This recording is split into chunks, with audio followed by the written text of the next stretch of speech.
नमस्कार, capital TV देख रहे हैं आप। मैं हूं आपके साथ पूजा। महाराष्ट्र और झारखंड विधानसभा चुनाव के नतीजे कल घोषित किए जाएंगे। कल का दिन सभी पार्टियों के लिए काफी अहम है।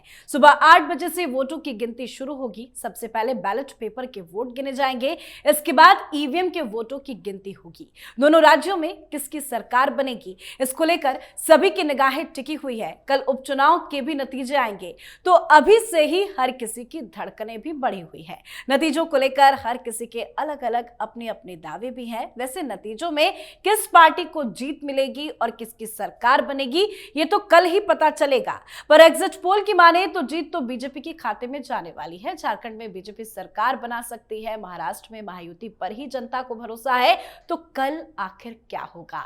और सबसे बड़ी बात, अगर एग्जिट पोल सही साबित होते हैं तो इन नतीजों का क्या बड़ा असर पड़ेगा, ये जानना और समझना काफी जरूरी है। तो कल चुनाव के नतीजे किसके लिए भारी पड़ने वाले हैं, आज इसी पे चर्चा करेंगे। मेरे साथ स्टूडियो में मौजूद हैं कैपिटल टीवी के editor in chief doctor Manish Kumar. Doctor साहब, बहुत बहुत स्वागत है आपका। धन्यवाद। कल चुनाव के नतीजे तो आ जाएंगे, लेकिन नतीजों का इंपैक्ट किस पार्टी पर, किस नेता पर सबसे ज्यादा पड़ेगा? देखिए, जो दिख रहा है, इंडी गठबंधन के 5 लीडर्स,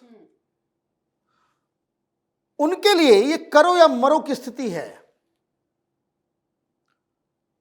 अगर इनके फेवर में चुनाव नहीं आया, जो उसके चांसेस बड़े कम नजर आ रहे हैं, इनको बहुत बड़ी कीमत चुकानी पड़ेगी। 1-2 लोग तो रिटायरमेंट की घोषणा करेंगे। ये भी आप समझ लीजिए, यू मार्क माय वर्ड। और भारतीय जनता पार्टी की अगर जीत होती है,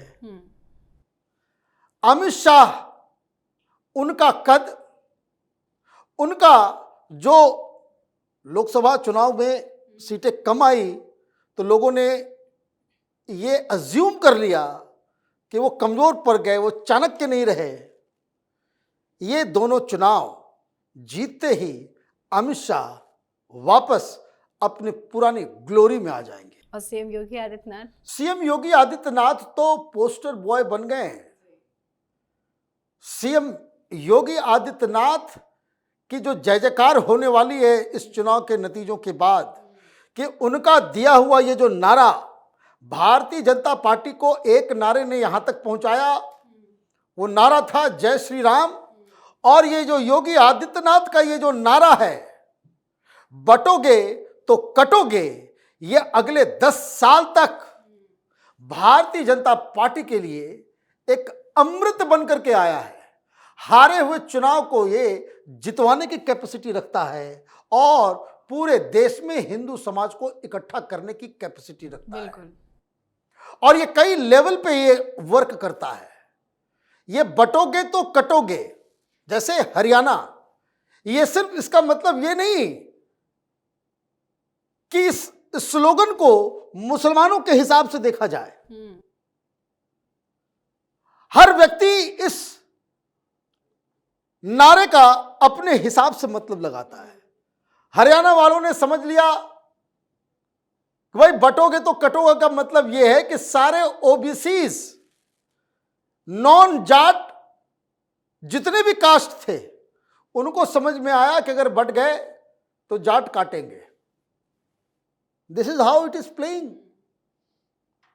यही वो प्ले हो रहा है महाराष्ट्र के अंदर जी, मराठा लॉबी के खिलाफ। ये बहुत सारे लोग इसको समझ नहीं पा रहे।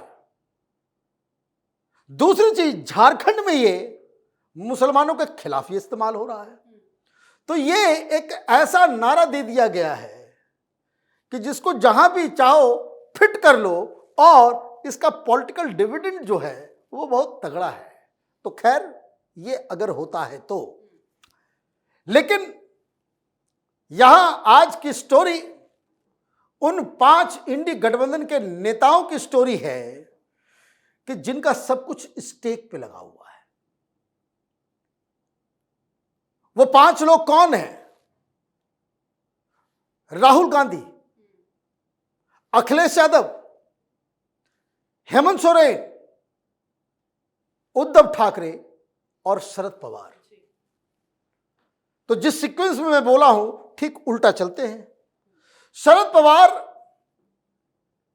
अगर वहां पे सरकार नहीं बनी इंडी गठबंधन की, और वहां पे देवेंद्र फडणवीस के नेतृत्व में भारतीय जनता पार्टी सरकार बनाने में कामयाब हो गई, तो महाराष्ट्र की राजनीति का जो ध्रुव तारा बने हुए थे शरद पवार के सबसे बड़े खिलाड़ी,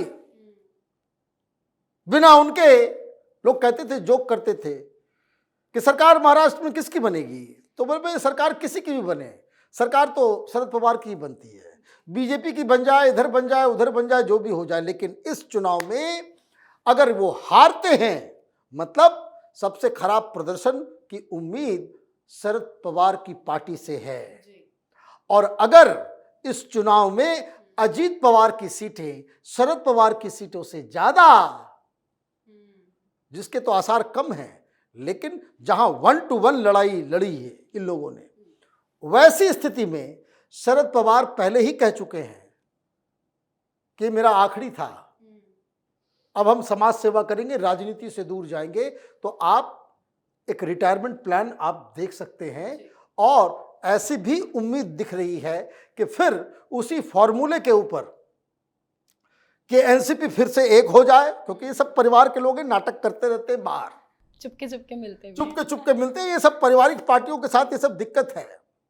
तो ये जो है वो मिल जाए, फिर उस फॉर्मूले पे काम हो कि महाराष्ट्र की राजनीति वो अजित दादा देखें और जो सेंट्रल में राजनीति है वो सुप्रिया सुले देखे, तो ये एक इसका इम्पैक्ट होगा। Sharad Pawar as a big politician, उनका जो इमेज जो है वो धाराशायी हो जाएगा, उसके ऊपर वो बुलडोजर चल जाएगा। दूसरे नंबर पे जो सबसे ज्यादा नुकसान होने वाला है वो होने वाला है उद्धव ठाकरे को।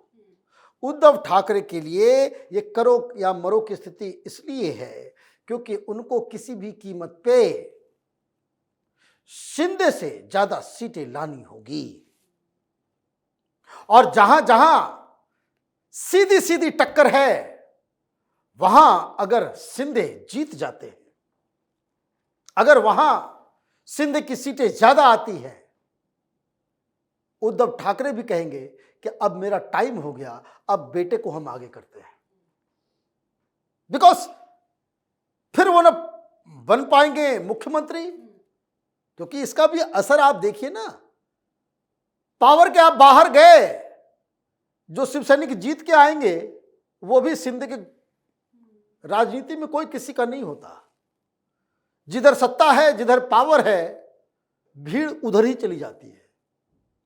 एनसीपी में भी वही होगा, शरद पवार के लोग जो है अजीत दादा के पास चले आएंगे, और इसका उल्टा भी हो सकता है, अगर ये लोग जीत गए तो फिर इन लोगों का जो राजनीतिक करियर जो है वो फिर से रिवाइव हो जाएगा। मुसीबत में फंसे हुए हैं हेमंत सोरेन भी, उन्होंने तो पहले कहना शुरू कर दिया कांग्रेस के चक्कर में हम बर्बाद हो गए, कांग्रेस ने हमें डुबा दिया, कांग्रेस जो है वो ताकत नहीं इन लोगों ने लगाया। कल जब काउंटिंग होगी बहुत सारे खुलासे हम लोग करेंगे जी। रिजल्ट आने भर की देरी है, रिजल्ट के हिसाब से आपको ऐसी सी कहानी सुनाएंगे हम लोग कि आपको यकीन नहीं होगा कि भाई ये सारी चीजें हो रही थी। तो वहां पे तो ऑलरेडी हेलीकॉप्टर हायर किया जा रहा है कि कांग्रेस वाला भाग कहीं न जाए। भरोसा ही नहीं है। भरोसा किस लिए नहीं है? क्योंकि कांग्रेस जो हेमंत सोरेन ने जो सर्वे करवाया है उसके मुताबिक उसके लोग बता रहे हैं कि 30 सीटें देकर के हमने गलती कर दी, ये मुश्किल से 5-7 जीतेंगे, 5-7 जीतेंगे। इनका अपना मैक्सिमम कैलकुलेशन है वो 8 सीटों का। तो 8 लोग अगर चुन के आते हैं कांग्रेस पार्टी के तो कभी भी भाग जाएंगे, पार्टी तोड़ना आसान हो जाएगा। इसलिए हेलीकॉप्टर हायर किया जा रहा है कि कांग्रेस टूटे ना। अब हेमंत सोरेन के ऊपर क्या असर पड़ेगा? हेमंत सोरेन, उनकी पार्टी जो परफॉर्मेंस दिख रहा है कि कलान रीजन के अंदर चंपई सोरेन ने जिस तरह की डेंट दी है, जिस तरह का नुकसान पहुंचाया है, तो he will not be the only face. पिछली बार क्या फायदा हुआ इनको? पिछली बार फायदा यह हुआ कि आप एक ट्राइबल स्टेट में एक नॉन ट्राइबल को, रघुवर दास को आपने मुख्यमंत्री बना दिया, सारे ट्राइबल एक हो गए। अभी बाबूलाल मरांडी को आगे किया गया है। बाबूलाल मरांडी अगर फिर से वो मुख्यमंत्री बन जाते हैं, वो ट्राइबल फेस हैं, इनका जो पूरा जो सपोर्ट बेस है वो दरक जाएगा। आधा चंपई सोरेन की वजह से, आधा बाबूलाल मरांडी की वजह से। अब एक और लीडर हैं जिनका सब कुछ दांव पे लगा हुआ है, बहुत चीख चिल्ला रहे हैं, कल से ही पागल हुए बैठे हुए, अखिलेश यादव। ये जो अवधेश बाबू को लेकर के घुमाते हैं, बगल में घुमाते हैं, उसको बताते हैं कि भाई ये अयोध्या का राजा है, संसद में भी अपने बगल में बिठाते हैं, संसद में बगल में बिठाते हैं। 10 सीटों पे चुनाव होना है, 9 पे अभी हो रहा है, एक अयोध्या वाला सीट जो है वो बाद में होगा, उसकी भी घोषणा कर दी जाएगी। अगर ये 5 में से 5 अगर आप लेकर के आते हो तो भी आपका काम नहीं बनता। मतलब इस 10 में से 5 आपके पास समाजवादी पार्टी के पास ऑलरेडी है।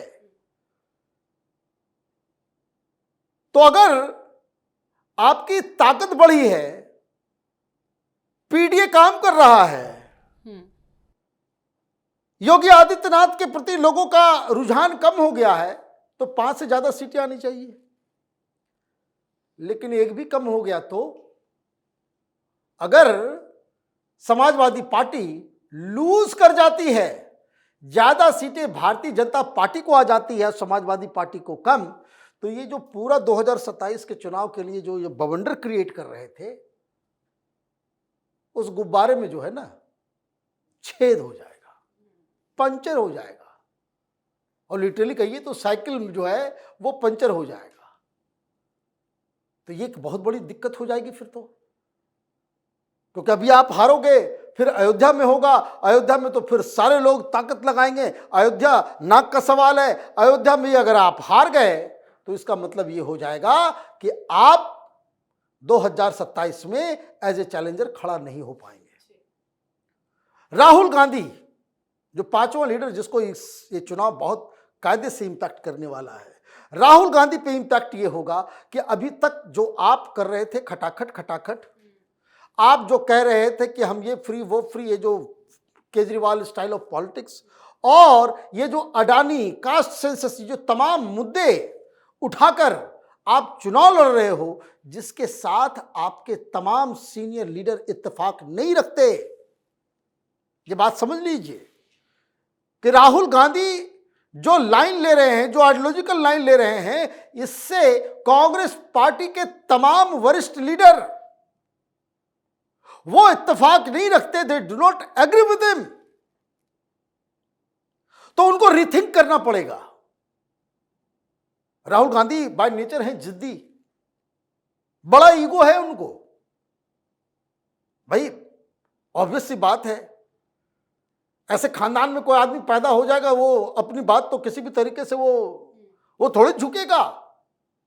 तो उनके ईगो को बहुत बड़ा झटका लगने वाला है। 3 हार लगातार 2014, 19, 24 हार के लोगों ने तो ईगो दे दिया कि भाई 99 आ गए, मोदी कमजोर हो गए, इस तरह की चीजें बता दी गई। लेकिन इस चुनाव के बाद क्या होगा? इस चुनाव के बाद मोदी ज्यादा पावरफुल हो जाएंगे, 2019 से भी ज्यादा। ये राजनीति है। हवा का रुख देखकर राजनेता अपना अलायंस करते हैं, और भी जो कंट्रोवर्शियल बिल्स हैं वो लाए जाएंगे, और ये नीतीश कुमार और नायडू ये सब लाइन में खड़े होकर प्रधानमंत्री मोदी के साथ वोट करेंगे। तब इनसे बर्दाश्त नहीं हो पाएगा, और ये अंदर अंदर जब दबाव पड़ेगा कांग्रेस पार्टी की तरफ से, तो उनको अपना ये जो आइडियोलॉजिकल लाइन है वो रिथिंक करना पड़ेगा।